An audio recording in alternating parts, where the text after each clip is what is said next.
So that way, with everybody remaining muted, then there's no background.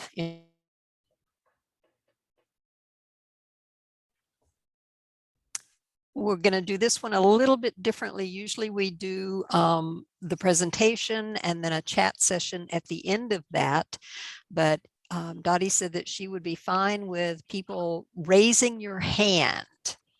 And then she will be able to see you when you raise your hand, and you go to, I don't know where it is on your screen, but within Zoom, you go to a section that says reactions, and it has a bunch of smiley faces and waving and all of this.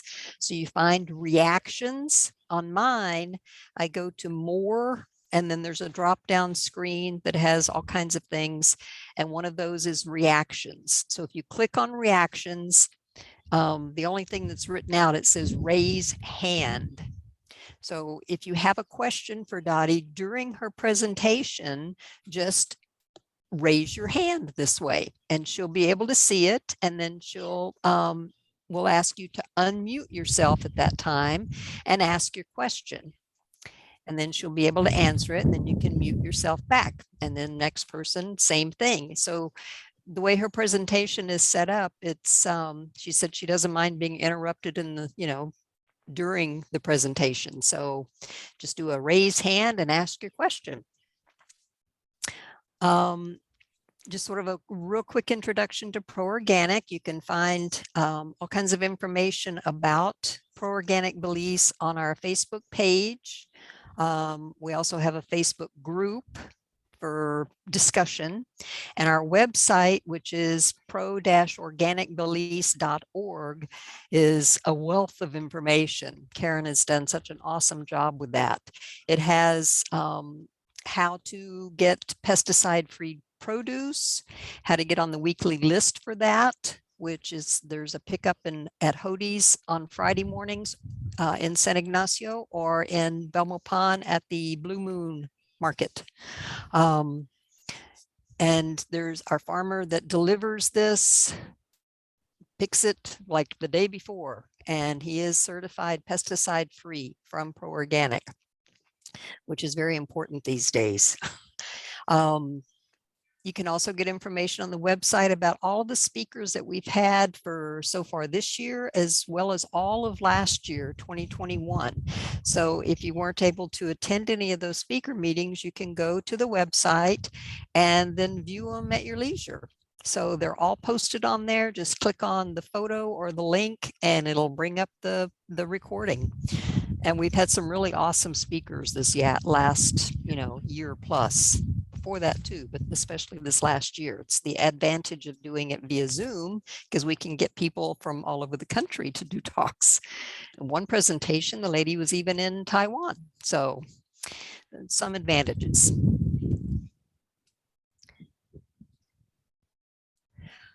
Okay, I will turn my screen over to Dottie and she will start her presentation. And as I say, if you have a question for her anytime during the presentation, just go on within your Zoom, find where it says maybe more, and there's a drop-down menu and it has reactions, or it may be on the bottom of your screen, not sure. And then under those reactions, it says raise hand. And then Dottie will call on you because she'll be able to see who it is. Okay, so I will turn the screen over to Dottie.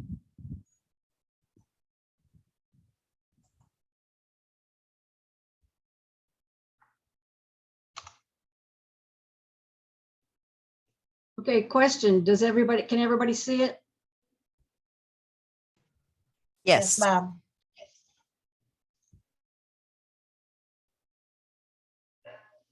Okay, this is going to be about canning, just the basics of canning, and the getting seeds, planting your garden, and all that will be handled in other talks. But this one is, if you grow your own garden and you have too much, then you can can it. Or if you find a farmer who started growing things the same time everybody else did, and he has an abundance of tomatoes or some other vegetable, and he's willing to sell it to you for a good price. That's what I have done in the past. Because and the reason that that happens is that all the seeds tend to come in at the same time. So all the farmers start planting at the same time. They all harvest at the same time. They all go to the market at the same time, and they don't get their some farmers can't even sell because the market is already flooded. And so I have bought vegetables from farmers that way, because it's either that or they throw them out, and it's a lot better to save them. And so that's another way to preserve food for your family if you don't plant your own garden.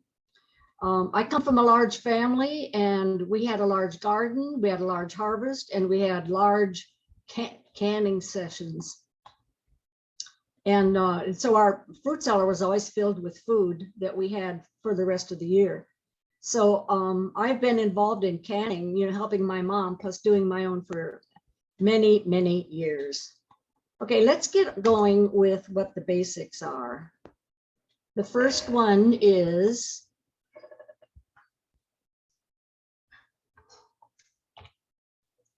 what you need to preserve your fruit and vegetables by canning them. First is a canner.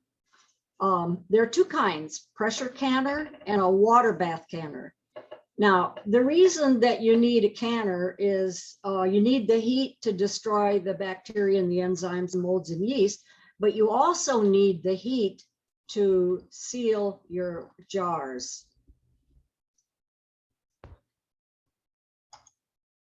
Okay, pressure canner. The pressure canner can raise the temperature to a higher temperature than the water bath. And almost all of the instructions for canning say use pressure at 10 pounds per square inch at sea level. And you almost don't even need a gauge unless you live up at higher altitudes, like 5,000 feet or whatever, and it changes. But generally it's 10 pounds pressure. Now, the canning instructions and books say this is the recommended way for beans, beets, corn, and other low acidic foods.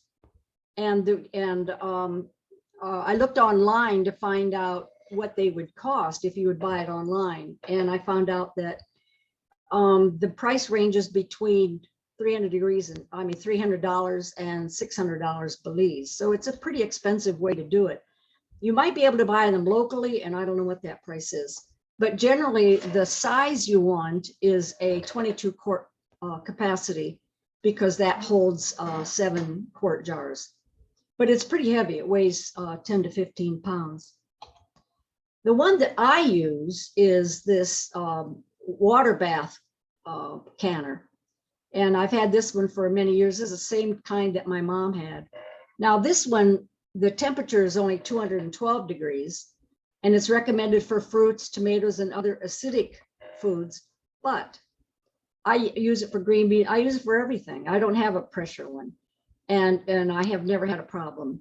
So I'm giving you the information from the canning book, but I'm telling you that my experience is that I use this one for everything. And the one I have, it holds up to 7 quarts, and it's pretty light. It weighs only about 5 pounds. And the price online that I found was about 50 Belize dollars. And I know you can buy these locally. I've seen them in the stores, but I don't know what the price is. Now there's the important thing to have inside your canner is a canning rack. You don't want your jars to touch the bottom, and you don't want them to touch each other, because they can rattle and break.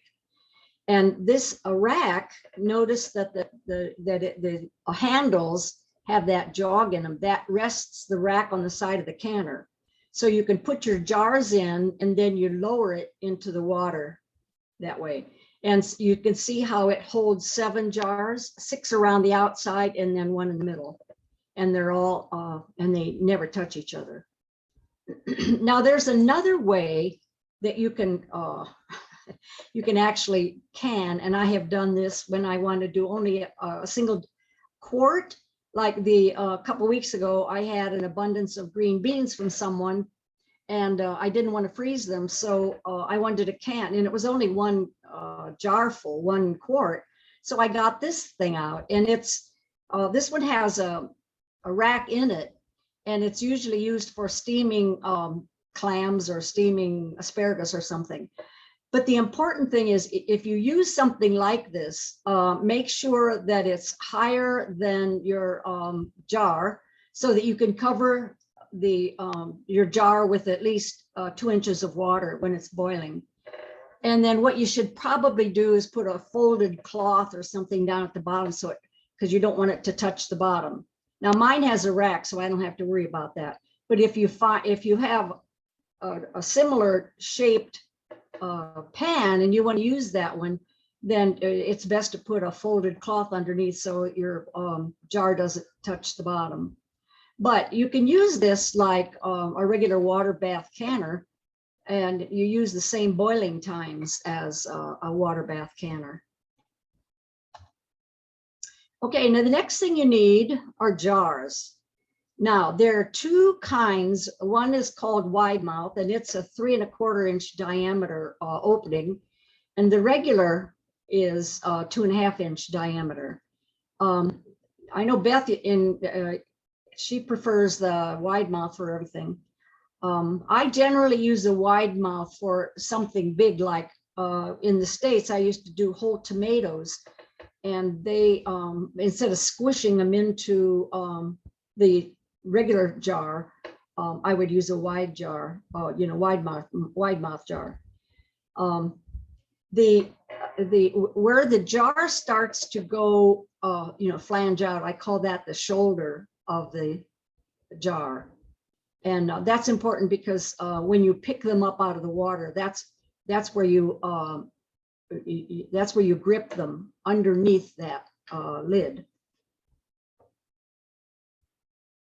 These are also available in Belize, and I also have noticed from some of that Beth bought, the glass was thinner than the one. I have old bottles. I've been using them for years and years and years. And the glass of my jars is a little thicker than hers. And she said she used some in the freezer, and they cracked, they broke. So when you want to buy jars, you might want to try to go with a more expensive brand rather than some off-brand, or see for yourself whether they come in different thicknesses. Because these new jars, if they're going to break every time you use them, that's not very efficient. Okay, the next thing that I want to tell you are the jar sizes. You can use a quart jar or pint jars in the, when you put them into the canner, the pint jars fit in the same as the quarts, 7 of them in a full canner. You can also get 2-quart jars. My grandmother used to use 2-quart jars all the time because she had a large family. Half-pint jars are normally used for jelly, and you can even buy 1/4-pint jars, which is only 4 ounces, and you can use that for jelly as well. Okay, now the lids. Make sure that the lids match the jar opening size. And there are 2 parts to a lid. You have the flat tops, and you have the rings. And you can get them, purchase them together, which is the box on the right, or separately. And what you normally buy when you buy separately is only that flat top. Now, there are also very cheap tops, and some that are better quality. Now, if you can find the ones that are called dome tops, they're not 100% flat on the top. They have a little dome in the very center, and after you do your canning, when it seals, that little dome top goes from convex to concave, and so you know that it's sealed. But if you have a flat top, you can still use that. And the last bit of jars tops that I bought were flat ones, and you can still determine that the seal is good by tapping it. And I'll show you that later. Okay, another very handy thing are prongs. The top of the prongs, the black part is up, or the handles, and what you do is grip the bottle underneath the lid, right at the shoulder, and that's how you take the hot jars out of the water. Now and the next thing, number 6, is a magnetic stick. And that you use to remove the lids from the boiling water. It has a magnet on the left side there. The right side is the handle, the left side is a magnet. And you just touch the lid in your boiling water and pull it out, and then put it directly on the jar without touching it, and you will have a sterile lid. And then number 7, you need a funnel to fill the jars. If you don't, you will be touching the edges of your jar, and it's better to not do that, to keep them clean. Okay, then now that we have the tools, we need something to can. There are fruits and vegetables, and I've divided that into 2 categories. And how much do you need per quart? It varies, but most of the time it's between 2 pounds and 3 pounds per quart. Okay, I have canned down here in Belize. I have canned pineapple, grapefruit, mangoes, and craboo. As a matter of fact, grapefruit, I should tell you the story of how I started doing that.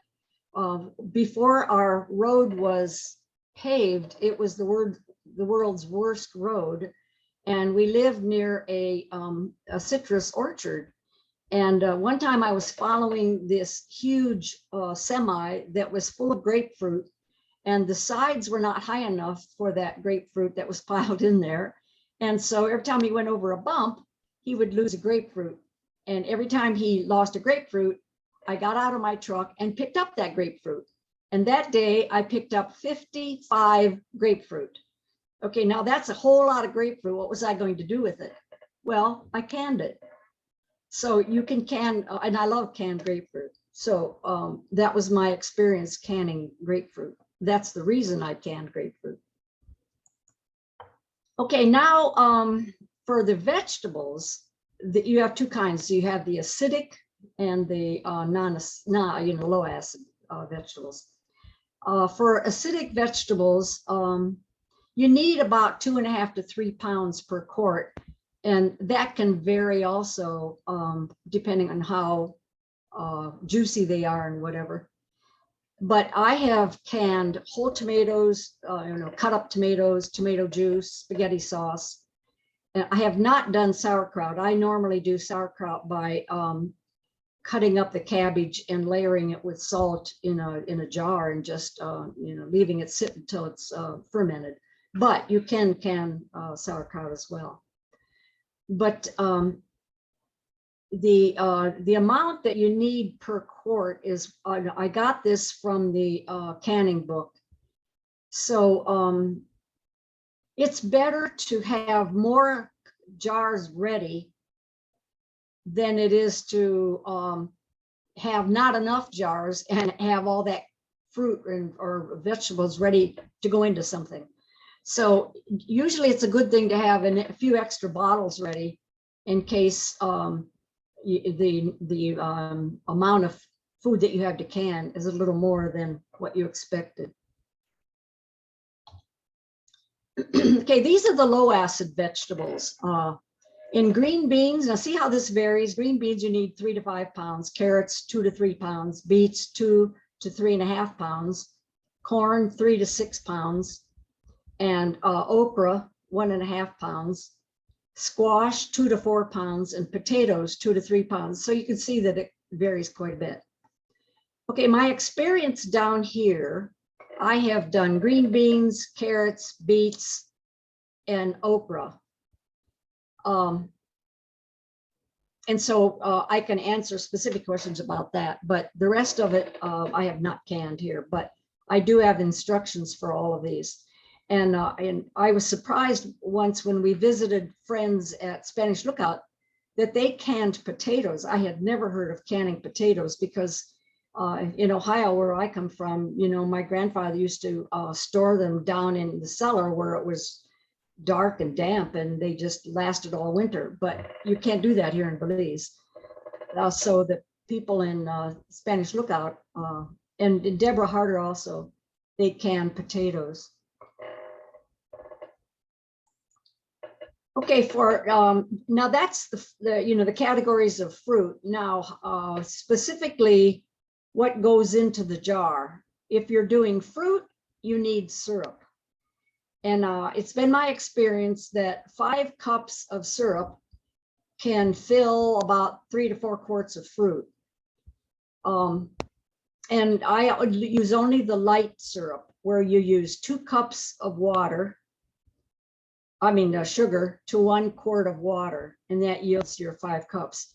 And you heat that sugar only until it dissolves. You don't boil it, only until the sugar dissolves. Now, you can also substitute 1 cup of honey for 1 cup of sugar to 4 cups of water, and if you prefer honey. I've also experimented and had success with panela. I used 1 cup of panela to 5 cups of water, and that's what I used with our mangoes. But you know that panela has a darker color. So the mango juice was, kind of a brownish color. And then another thing that I experimented with was to try to retain the color of pineapple and grapefruit. So once I was doing 3 pints of pineapple and 1 pint of grapefruit, I used 3 cups of water, 1.5 tablespoons of xylitol, and then I put in some vitamin C, which is acetic acid. And we had nice grapefruit and pineapple that did not change color at all. It's nice and nice and light, nice and yellow for the pineapple and the grapefruit. Okay, now for vegetables, that's easier than anything. For all vegetables, all you need is 1 teaspoon of salt per quart, and of course water. That's it. Okay, now I'm going to give you some general instructions on how to do, just how to can in general. And then I'm going to show you 1 fruit and 1 vegetable. So the general instructions, the first thing you want to do is fill the water bath canner about half full with water, and then put it on to heat, because it takes a long time for that water to get hot. And while you're doing that, you can wash your jars in hot soapy water, rinse them, and then you fill them with hot water until they're ready to use.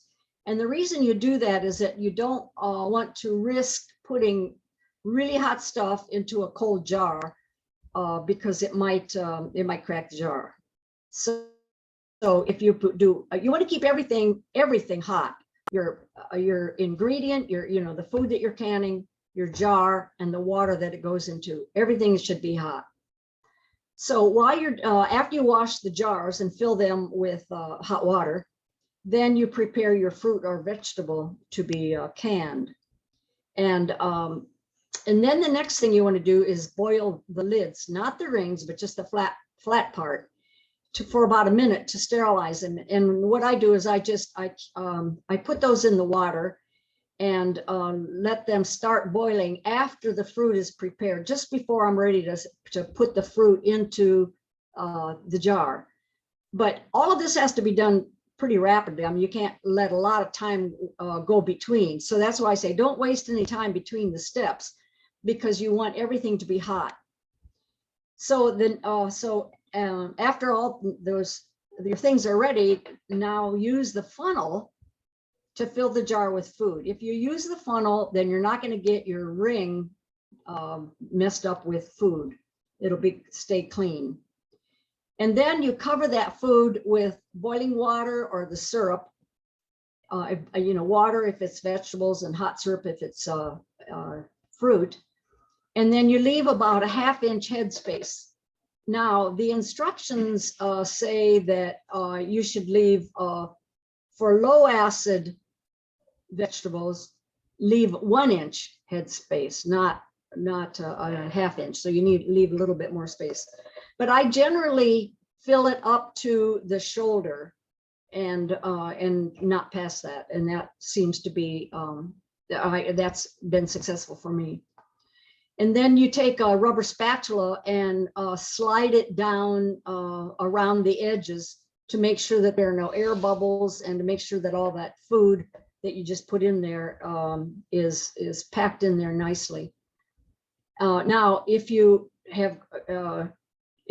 touched the ring, the opening of the jar with food at all, then you want to make sure that it's clean, and so you have to wipe it with a damp cloth before you cap it, because you don't want anything on that. You don't want anything to keep it from sealing. Another thing you have to really make sure of is that there are no chips or anything in your jar opening. Should be a perfect jar. Okay, Karen, did you have something? Okay, do you have to sterilize the spatula and the damp cloth? If you have it, if the spatula, if you have washed it in soapy water, no. It's okay. But the damp cloth, yeah, make sure that it's really, really hot. But you don't want it to be soapy, but make sure it's really, really hot. Yeah. But that's why I tend not to do number 8, because I use a funnel and I'd never touch that outside edge. And then I pick up the lid and put it on without anything contaminating that opening. And what do you use to pick up the lid? Do you have a special? Oh yeah, the lid, picking up the lid. You didn't see the lid. Here is what I pick up the lid with. Right here. See that number 6? Oh, the magnetic stick. Yeah. Yeah. Okay. You put your lid with the rubber part down. You understand? So that when you touch the top of the lid, you just pick that up. It'll stick to that magnet, and you put it over on top of the jar without touching it, without touching the bottom. And then you just roll the magnet over, or else touch the lid ever so slightly just to pull the magnet off. But you want to make sure that your lid is not upside down. Okay. Because you want to pick it up from its top, not its bottom. Great. And that'll keep it sterile. Thank you. Is that okay? Yeah. All right. Okay, where were we? Okay, there you go, Nick. Karen, number 9, use the magnetic stick to lift the lid from the boiling water and place on top. Then you add the ring and tighten. And as Deborah Harder says, don't let your husband tighten it, because that'll be way too tight. Just tighten it as much as you can, and that'll be just fine. And then you place each jar into the rack, and then you lower the rack into the water. Okay, now the water doesn't necessarily have to be boiling, but it should definitely be hot. And then you add as much water as you need to cover all the jars to 1 to 2 inches above the jars. And then you bring the water to a boil. Now you can, you can turn up the flame until you get it boiling, and then you reduce it enough to hold a steady but gentle boil. And that's when you start counting according to the processing time, and then process for the recommended time. And just make sure that your jars will always stay covered with the water, because that's what's sealing it for you. Okay, now the processing time differs And you have to just look at the instructions to find out how much time for that specific thing you're canning. And pints, of course, are less than quarts. Okay, then after the processing is over, then you lift that rack out of the water because it has the handles on it. You lift that out of the water and then remove each jar very carefully. And that's what you use. Let me go back up to this. That's what you use this number 5 for. Now, so you grip your jar. And then what I do is put a folded cloth underneath it as I'm moving it over to the counter. And then I, whoops.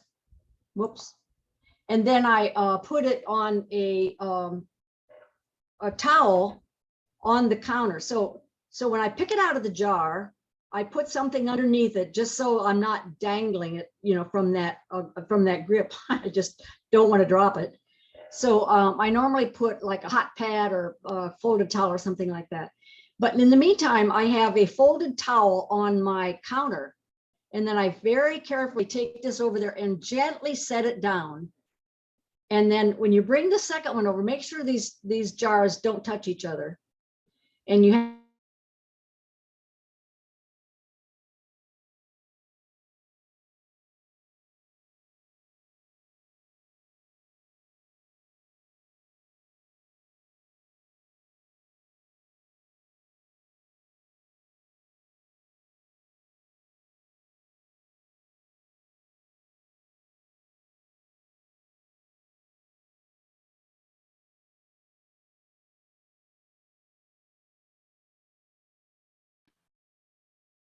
that have the dome top, you can see that it now is indented and you know that it's sealed.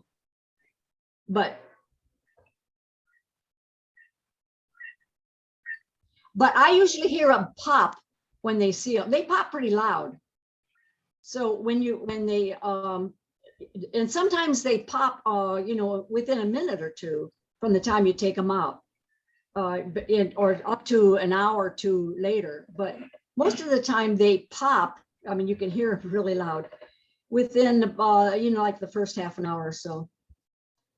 Okay, now number 12, if for any reason a jar has failed to seal, you can repack it and process the full length of time, just start over. Or what I do is I refrigerate it and then I use the food soon thereafter. But make sure you do refrigerate it. So so even if it doesn't seal, you can, it's not wasted. And Dottie, Beth or Mary has a question, and then Karen has one. Okay. Yeah, I Go. see on most tomato canning recipes in books and online, they all say to add, the teaspoon of salt, and they all say like a teaspoon of lemon. And I wonder, do you do that? And how, if you're going to substitute lemon for lime, how does that same amount or what? I am coming up to canning tomatoes in a little bit. Let's talk about that when I come to the tomatoes, because that's one of the things that I have for. Okay. Yep. Karen, you had another one? Well, I just couldn't hear you there for a while and I was wondering if something happened. I'm okay. Yeah. Okay. No, what happened is that I got this little message on my screen. It says that our internet was unstable, so I quit talking until it quit. Okay. So you didn't lose anything. If anything. I don't want to. Okay, now. Okay, now let's talk first about pineapple. Instructions for canning pineapple. If you get a big pineapple, which is what I did, it filled 2 quarts. In the syrup I used was 1 cup of sugar, 3 cups of water, and that's where I added some vitamin C just to keep the pineapple a nice color. And here's how I did it. I always slice the pineapple sideways, and then I cut off the peeling and remove the eyes. And then I cut it into a half, and then each of those into wedges. And then simmer the pineapple in the syrup until it's tender, which isn't very long, like 5-10 minutes. And then I use the funnel. Now this is, remember your jars are going to be already washed and ready to go, and they have hot water in them. You dump the hot water out, use the funnel, pour the hot stuff in, and you leave a 1/2-inch headspace. And then again, the general instructions, your lids are already in that boiling water. So you put you get your magnetic stick, put that lid on the jar, add the ring and tighten it. And then you put it in the water, pints 15 minutes, quarts 25 minutes. That's it. See, once you know the general instructions, canning specific things is not hard. Any questions on that one? Okay, let's go on to tomatoes.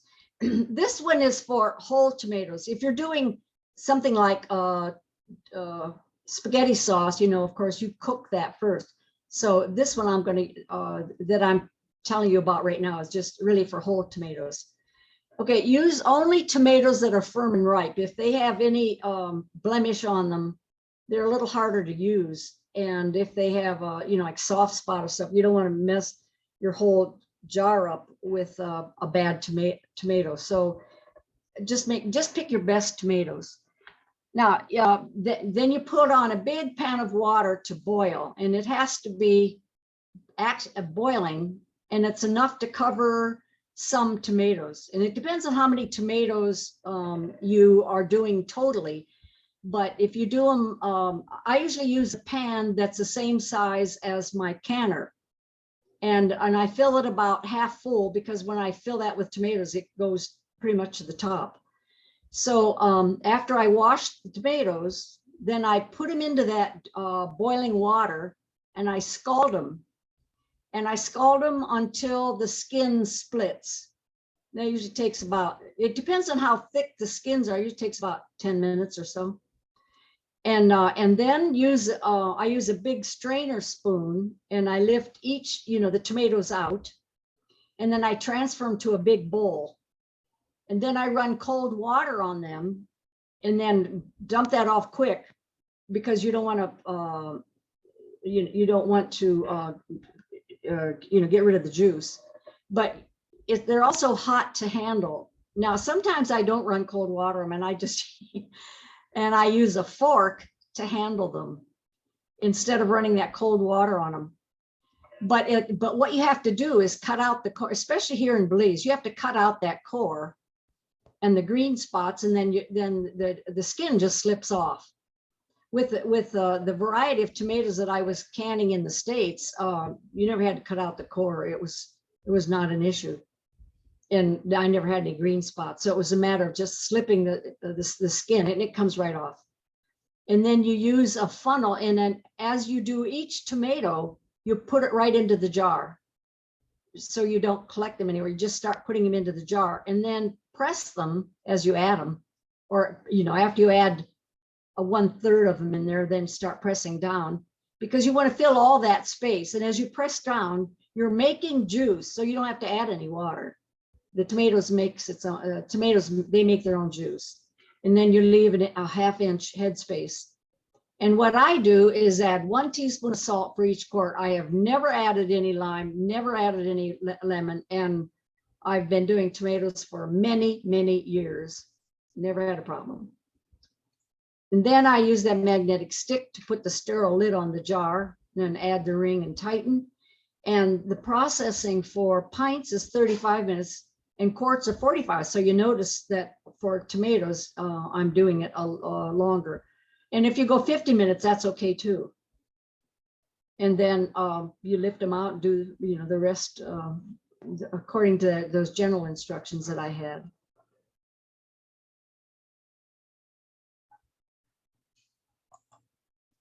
Okay, now what I do is leave the jars. The jars sit for 24 hours before moving them.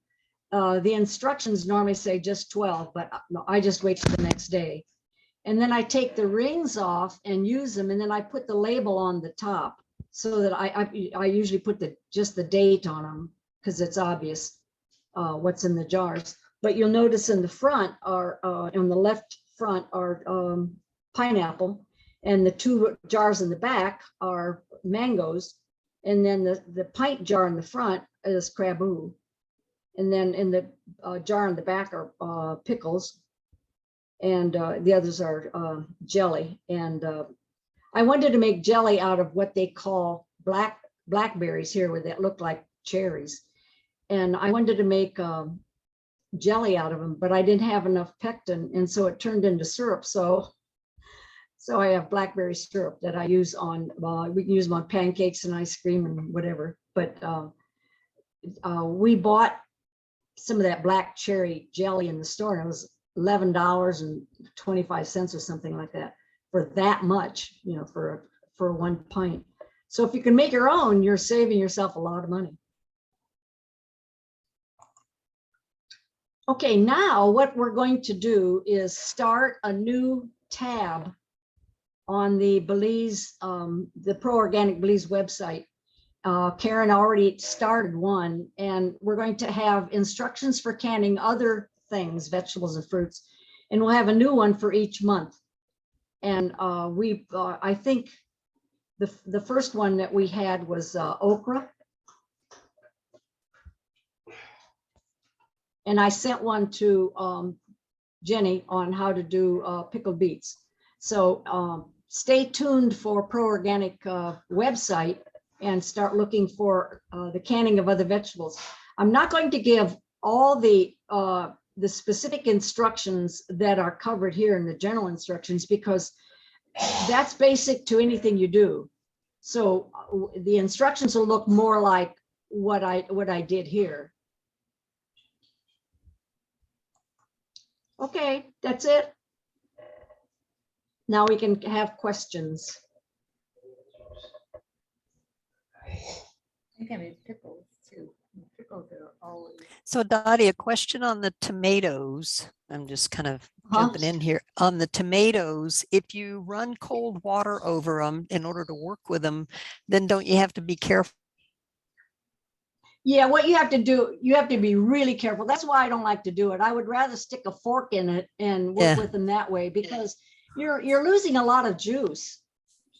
Mm. Yeah, with the tomatoes here. You know, if the tomato has just split open, you can run the cold water over it and not you lose too much juice.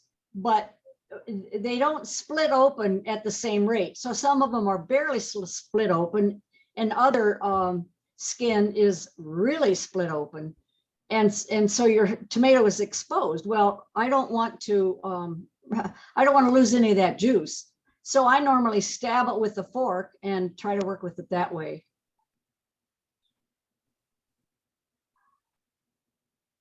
So after you leave the jars for 12 to 24 hours, you take the rings off, and Yeah. that's it?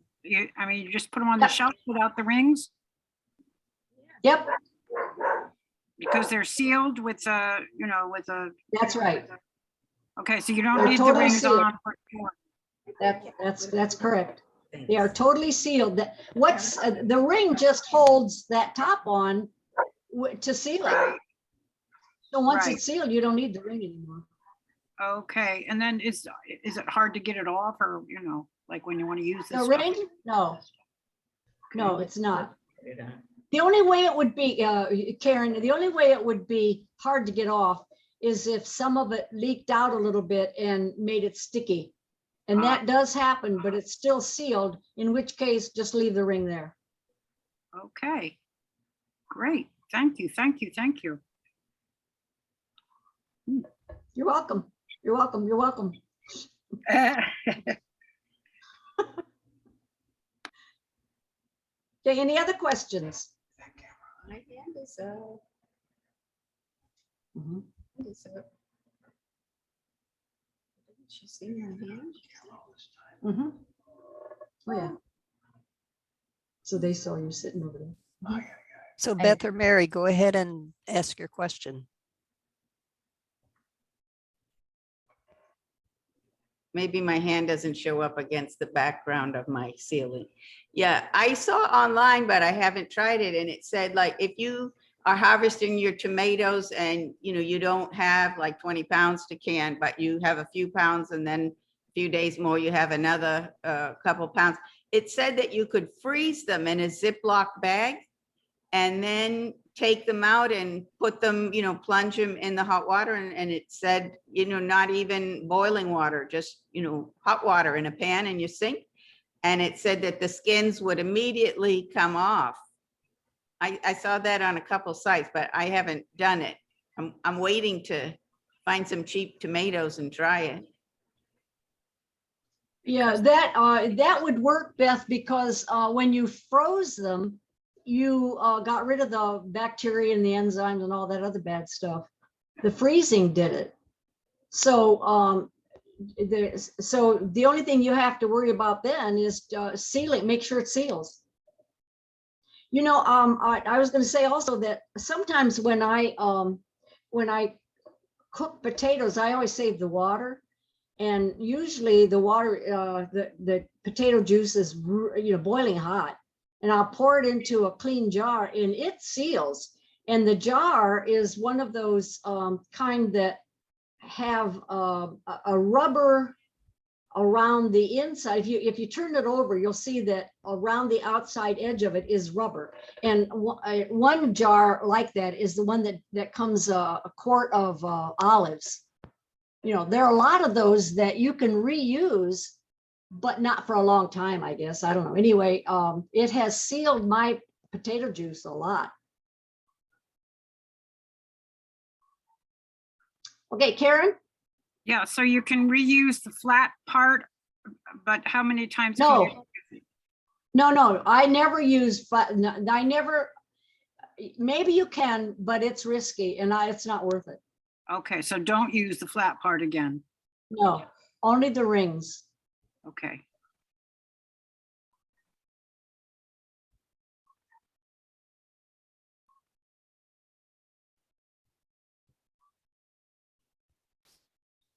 Mary, you have to unmute yourself. Oh, sorry. I have a question. The ladies of 7 Mile used to make, they probably still do, jars that would have like a combination of vegetables. It would have like okra, carrots, and and sometimes they were pickled and sometimes they were just processed.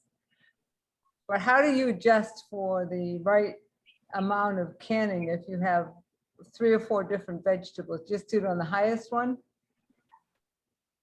Yeah. Pickles are a totally different thing.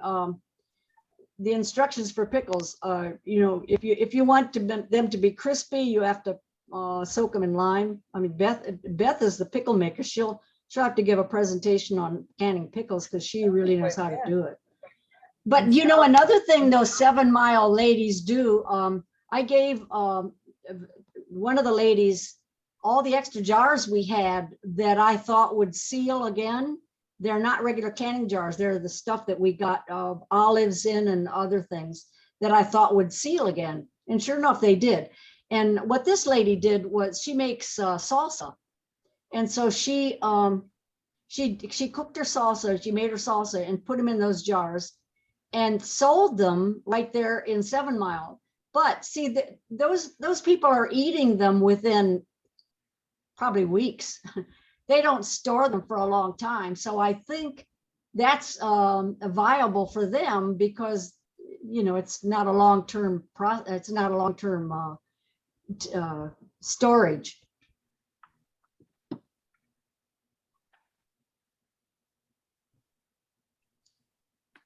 So speaking of storage, how long can you generally keep something for?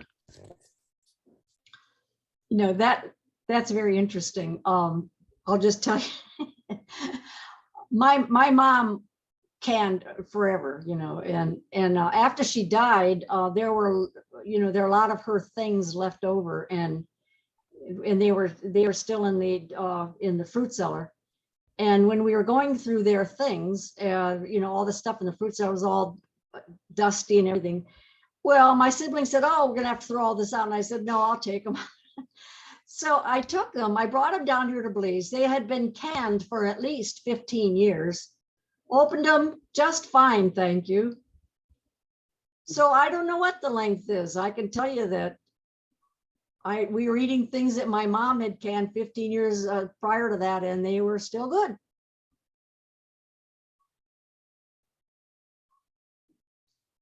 Karen, did you have a question? Well, it's sort of a comment. When I posted the information about this particular presentation, there was a response. Somebody wanted to know about drying foods for preservation as well.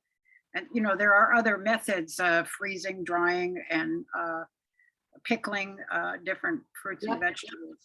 So I was thinking we should maybe include some of that information too. And you mentioned about your mother, 15 years, my mother-in-law, after she passed away, she had dried apples. And I found a jar in the basement from 1982, and this was in the early part of 2000. And they were just like they had just been put up. They were amazing. So preserving food is I think, an amazing thing to do. It is. It's really worthwhile, however you do it. Yeah, yeah. But if Yeah, we anybody- should probably have a presentation on drying as well. or building a solar dryer that, you know, because then you don't have to use energy either. You have to have she used a dehydrator, but you can do it Yeah. with a solar dryer too. Yeah. Nice sun. Yeah, I used to dry apples a lot in a dehydrator up in the States, and man, they never lasted long enough to figure out how long do they last. I mean, Yeah, my kids used to we eat them constantly. we but couldn't make enough. Yeah, I found this one was like 20 years old, and it was like just had been put up. It was just so good. Yeah. This climate is so humid, though, I would think it could be a problem. Well, once they're sealed in a jar, I don't know if that would be a problem. I Good point. imagine if they got exposed to the air, then it could be. Yeah, right. Oh, that's the other thing, where to store them. You know, in the States, you know, we lived in Ohio, and we stored all of our canned goods down in the basement below ground. And so it was always cool down there, and it had a door on it, so it was cool and dark. And the instructions all say, find a cool, dark place. Well, here in Belize, it's not very cool, it's not very dark. But I put them in our pantry, and I haven't had any problem here, and we've been here 16 years, so works here too. That's great.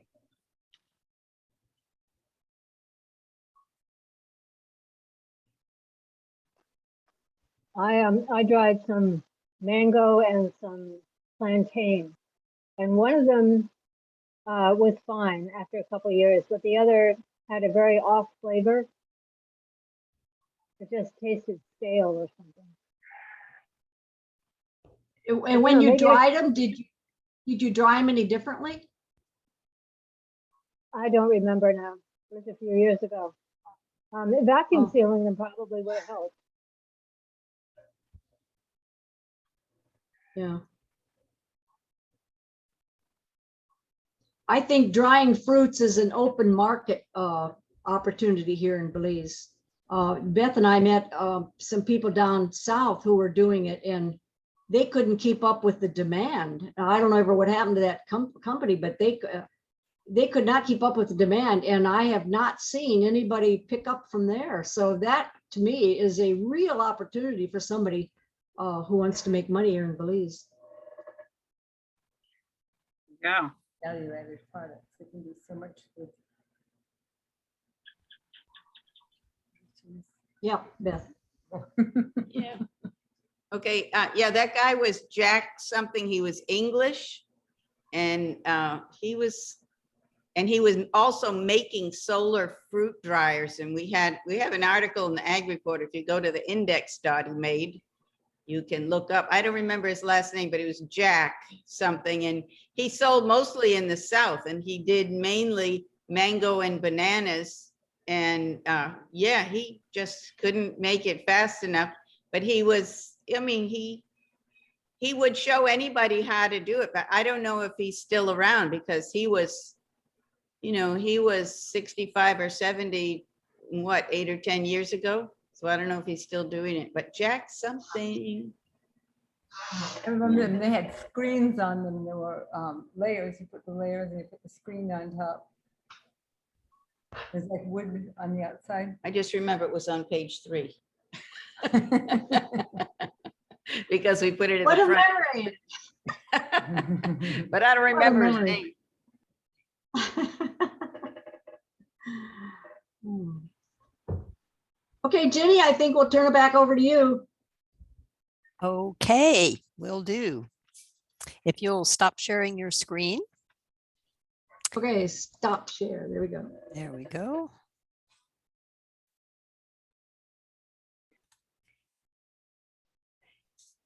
Okay, so we will wrap this up basically just to let you know for Pro Organic, our next general meeting will be April the 23rd. It's usually the third Saturday of the month, but that's Easter weekend.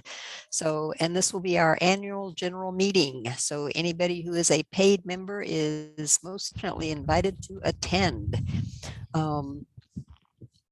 And if you want information on joining Pro Organic, the best thing would be is to send us an email at proorganicbelize@gmail.com, or you can go to the website, pro-organicbelize.org. Like I said, it has lots of good information, and it also has all of our speakers from the end of 2020 and all through 2021 and 2022 so far posted on the website there. So that you can go and see, you know, what other speakers we've had and what they've talked about. Next month, May 7th will be our next speaker meeting, and it'll be a very important one with Ed Bowles, Dr. Ed Bowles, and he's going to talk to us about the Belizean landscape being at risk to more specifically, I think it's in Gales Point, which is towards the south. And they're talking about putting a limestone mining operation there with a company called Vulcan. They have an operation that's been in existence just outside of Playa del Carmen since the mid to late 80s. And I remember I used to go diving out near there. It would definitely change the ecosystem. So Dr. Bowles is going to talk to us about that and what we can do and making people aware. So it's going to be a really important talk. And so please pass along the information. Karen will post it on Facebook in the next several days, I believe.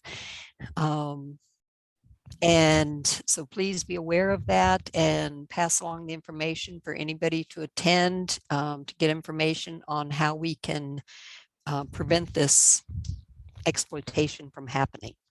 So we appreciate you coming, and Dottie, thanks for coming to the rescue. It's a great presentation, very informative. Oh, I think Mary is raising her hand.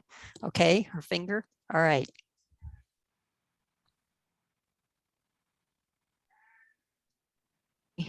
Beth was just sending a message that in the new Belize Ag Report, there's a guest editorial by Ed Bowles that further explains, hold the magazine up, the situation and how critical it is with Vulcan.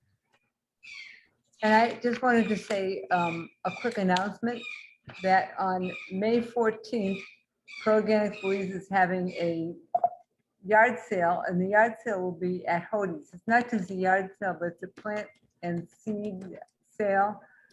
And the money will be used to help partly with the National Agriculture Trade Show. There's a big project that Sparkle and Gary Ramirez are working on to have farmer workshops, including promoting women farmers. maybe Rosita Arvigo, and they're going to meet on Wednesday to work out the details. But anyone that has any ideas for speakers is welcome to send them to Sparkle, and he will include it in his walk on the National Agricultural Trade Show grounds with Gary, which the purpose is to find this perfect spot for holding the farmers workshop. I want to say thank you for Dottie for stepping in a splendid job. We're going to hand over prize. That was beautifully done in this short notice. So thank you. Great presentation. Okay, if nobody has anything else, then we will conclude, and thank you to everyone. Jenny,